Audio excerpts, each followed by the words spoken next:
welcome to this lecture. So in this lecture, we will discuss about the collective model. All right. So starting with the collective model. So what was the need for collective model? See here in the shell model had many uh, successes. All right. It was successful in explaining the peaks in the binding energy curve with the help of magic numbers. All right. It was able to explain the magic numbers. Okay, but the values of magnetic moment and quadrupole moment that were calculated using the shell model were in large disagreement with the experimental values. All right. So there was a need to have a new model. All right. Design a new model. So this collective model was designed, and as the name suggests, collective, right? So this is the collection. All right. So it is the collection of the liquid drop model and the shell model. All right. So this includes the liquid drop model as well as the shell model. All right. It includes some of the features from the liquid drop model and some from the shell model. All right. So now the liquid drop model, it accounts for the collective behavior of the nucleons, while the shell model, it accounts for the properties which are for the individual nucleons. All right. And the nucleus was considered to be the sum total of the filled shells. All right. That is shells containing nucleons equal to magic number. Okay. Plus the extra nucleons. Right. All right. So nucleus consisted of the filled shells and the extra nucleons. Okay, and it can be represented in this way. So let's say this is the nucleus, right? We consider nucleus to be spherical. Okay, so this is equivalent to a central core and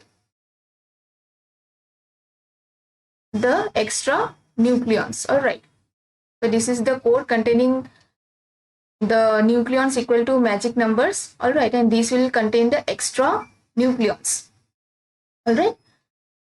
So now what will happen that let's say there is a nucleus containing nucleons equal to whose number is equal to, let's say, 30. All right. So the nearest magic number is 28, right? So this 28 nucleons will be contained within the central core. Okay. And the extra 2 nucleons will be outside this core. All right.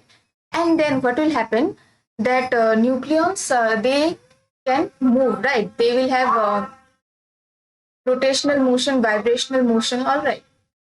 So they can move within the nucleus. All right. So because of this movement of these extra nucleons, what they will do, they will exert centrifugal force, which will lead to the deformation of the nucleus. Okay. So because of this motion of this loose nucleons, the nucleus will deform from its spherical shape to spheroidal shape. All right. So this is spherical, and then it will deform, and the shape will be something of this kind. Okay, spheroidal. All right.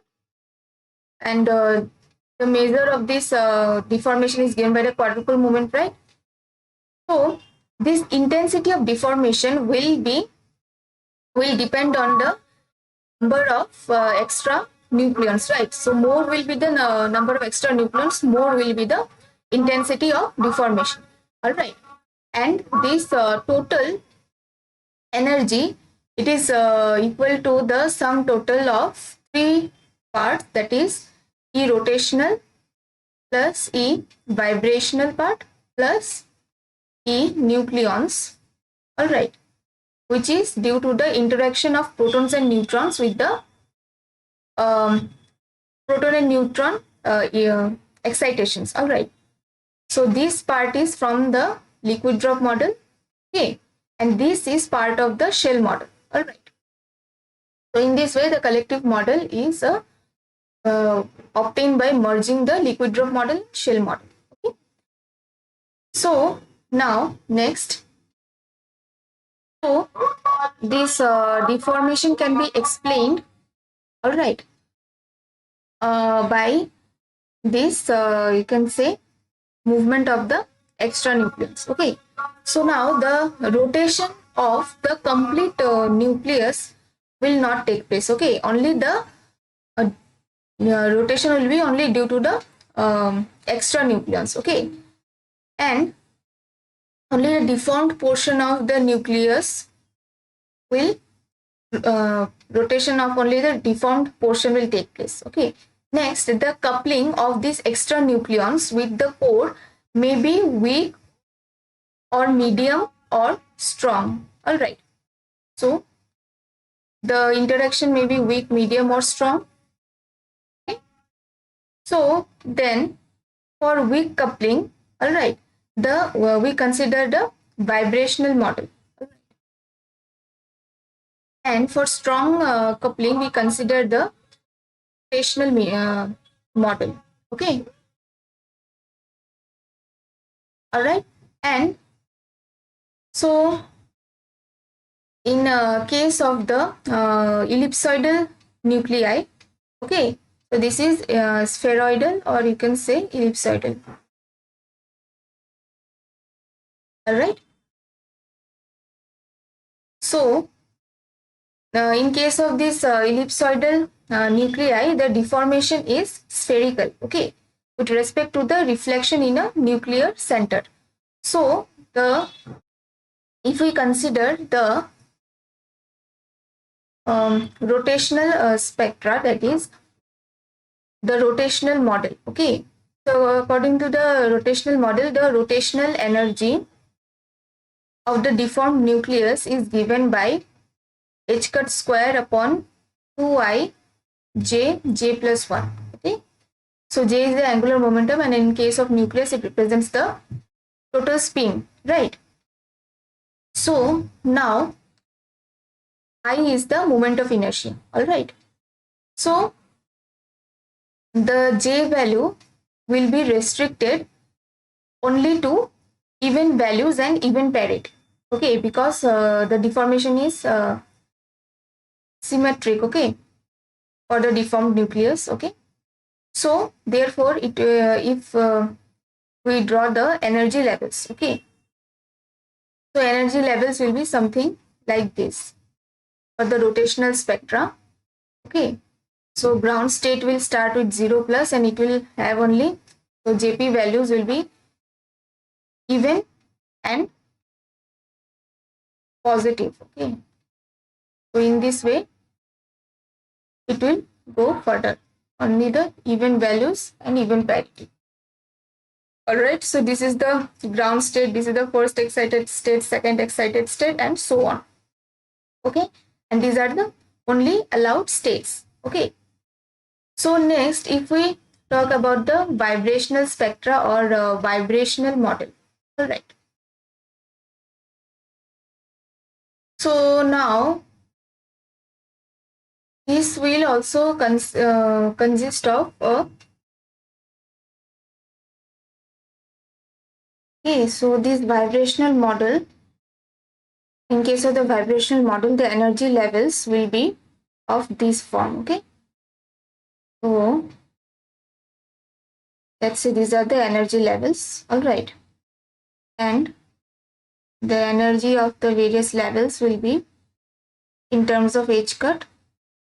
Okay, so separation between the levels will be constant, which is equal to h cut. Okay, and spin parity values will be of this manner.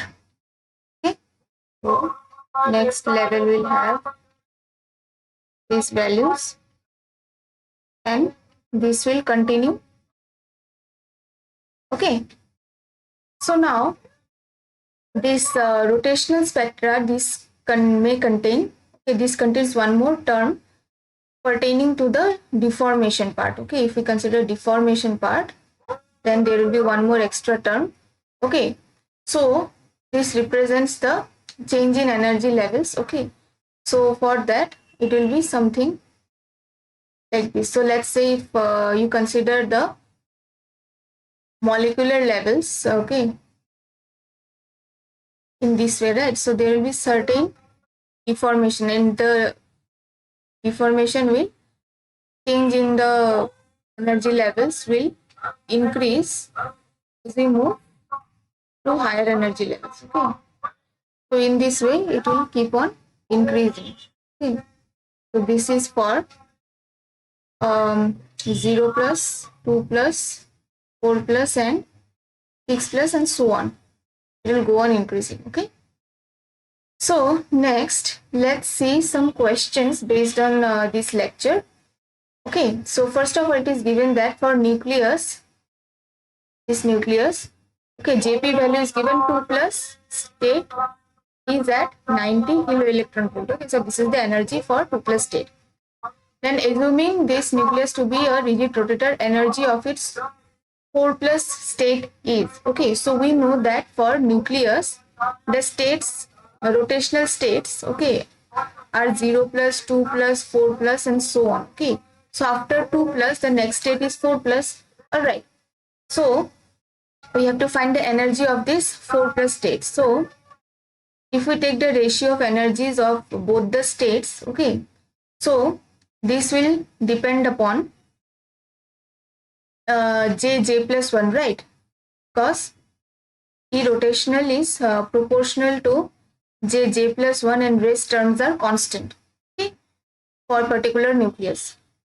So j plus 1 means 4 into 4 plus 1, that is 20, and 2 into 2 plus 1 is 6. Alright. So that means E4 plus will be equal to 20 upon 6 into energy of 2 plus state is 90. Alright. So after solving, how much we will get? So this is 210 and 50, so 300 kilo electron volt. This is the final answer. So next we have the first excited state, okay, of rotational spectrum of nucleus has energy 45 kilo electron volt above the ground state, okay. Then energy of second excited state in kilo electron volt is, okay. So this is the ground state. Next, first excited state is 2 plus state, okay. Its energy is given, and we have to find the energy of second excited state, which will be what? 4 plus state. Alright. So again, if we take the ratio of energies of the 4 plus and 2 plus states, then it will be proportional to j plus 1, right? So this will be equal to 20 upon 60, and energy of E2 plus state is given 45 kilo electron volts. So that means energy of 4 plus state will be equal to 20 upon 6 into 45, right? So this will be 150 kilo electron volt, right?